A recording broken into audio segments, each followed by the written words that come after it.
everybody wants to get united. Like, what we gotta do is meet everybody on 149th Street at the bench. Hey guys, welcome back to the bench. How young is too young to start hitting walls and doing graffiti? Those are kind of two different questions disguised as one, and that's gonna be what I want your guys' opinion on in the comments down below. I feel a little conflicted when it comes to this topic though, because I myself got a really early start in graffiti. This sparked up because I saw a video on Instagram not too long ago. You'll have to forgive me, I forget who I saw it from, but they pointed at a throwy and they said that it's 2025. You know, you should not be having throwies this trash in 2025.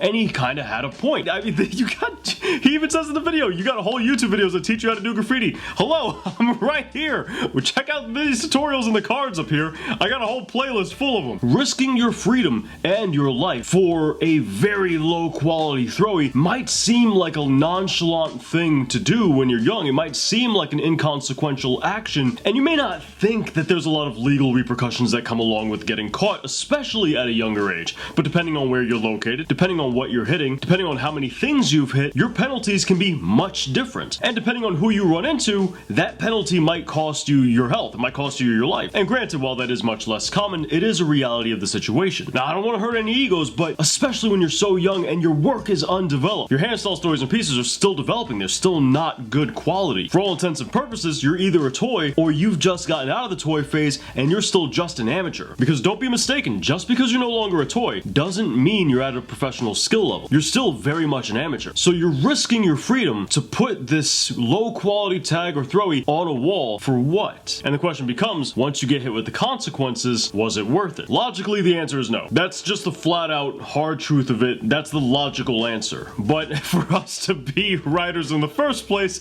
logic kind of has to go out the window because no logical person decides to be a writer. So illogically, the answer is yes, it feels worth it. Quick plug, if you've been struggling to learn graffiti's fundamentals, check out the book down below. It's got decades worth of information jam-packed into an easy to read book that'll walk you step by step through graffiti, holding your hand, really breaking down the different fundamentals, alleviating all the confusion. That way you can find your style faster. Check out the book in the description down below. We have ebooks on our online store, theartistblock.inc, with physical copies over on Amazon. I got a link to both of those down below. There's an instant gratification during the act, and a delayed gratification once you see your work in public after you've already done it, that is not only very euphoric and rewarding, but also in the moment, if there's some kind of troubles that you're dealing with, all of that almost goes away. And sometimes graffiti helps people through that, and that's what makes graffiti worth it for them, is the fact that for a lot of these people, they can't find a different outlet to help them through whatever it is that they're going through. And are there different outlets that exist that could help them? Sure. Are those outlets legal and good for them? Sure. But they're not able to find them for whatever reason. But what's true is that they did find graffiti,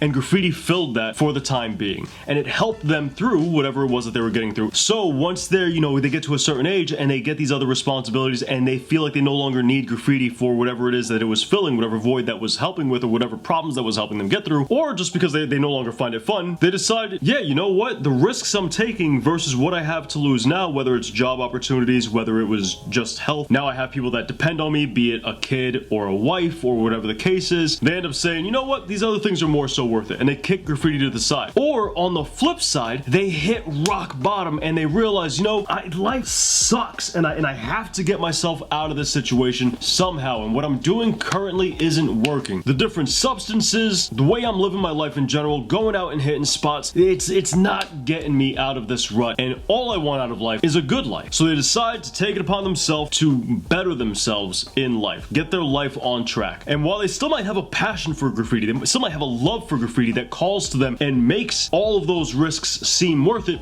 they ignore it and they kick graffiti to the side for the time being. Now, regardless which category you fall in, whether you kick graffiti to the side to get your life on track, or whether you kick graffiti to the side because now you don't think it's worth losing these other things that you value more, sometimes people of both groups come back to graffiti after they've gotten their life settled. Yeah, life is pretty good, but now I have these new stresses and I need to either find something to help me through these rough times, or I need to introduce some excitement back into my life. And what do? You get these people that are now older that come back back to graffiti, either to once again add some excitement like they had in their youth, or to help them through something the way it did when they were younger. And that makes it feel worth it. Now, the catch here is that when you're young, these risks are easy to take. When you don't have responsibilities, these risks are easy to take. When you don't have other people depending on you, these risks are easy to take. But as you get older and you have a family and you have people that depend on you, these risks become harder and harder to take. And this is where we begin to see a lot of people fall off in graffiti. But as we get older, we also come to this realization that even if we want to continue doing graffiti, we might have to dial back the risk. We might have to take smaller risks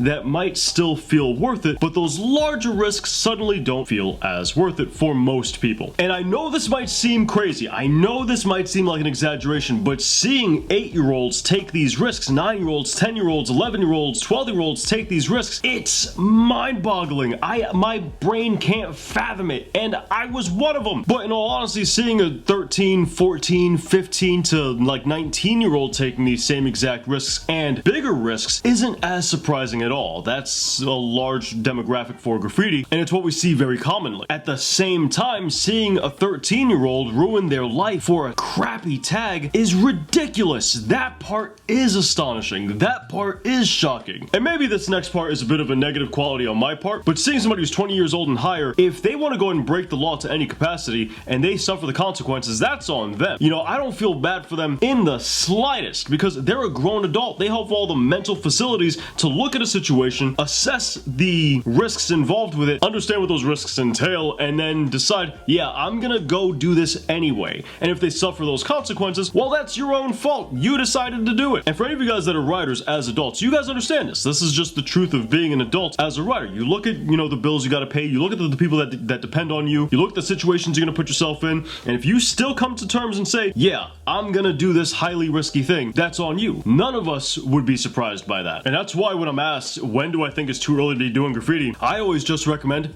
don't do it illegally. Find something else as that support system, or find a different way to add that thrill and excitement, that rush into your life. Because while graffiti has helped a lot of us and saved a lot of us, there are other options out there that could do the same and more. Now guys, I've been working on this storybook, and let me tell you, writing this book has been a challenge. It's been a difficult process to kind of write this book and take these ideas, take these fundamentals, and explain them in a way that makes sense outside of just my brain. And I've done a lot of work to develop the fundamentals for throwies and explain the already known and existing fundamentals for throwies as well. But I need your guys' help. We need examples and pictures for the throwy book. So if you'd like to volunteer for that, follow the link in the description down below. It'll take you over to the artistblock.inc where you can submit your images for the throwy book. Just be sure that you agree with all of the terms on the website, because when you submit, you're telling us that you do agree with all those terms. And all skill levels are welcome too. You don't have to be good at graffiti to submit for this. You can submit stuff in books, stuff on walls. You can be an amazing graffiti artist or a brand new graffiti artist. It doesn't matter. As long as your work helps us teach a lesson, then there's a chance we'll use it. We've written many of the chapters for this book, and so far it's looking like it might actually be longer than our previous book. Now granted, I don't know how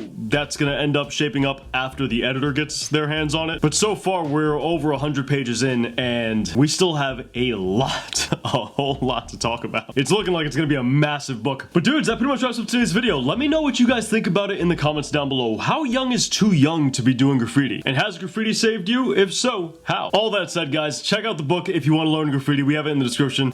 Physical copies over on Amazon, digital copies on our online store, theartistblock.inc. And if you want more graffiti tutorials, check out this playlist right up here with more graffiti content right down here. And I'll catch you guys back here next week. Thanks for watching.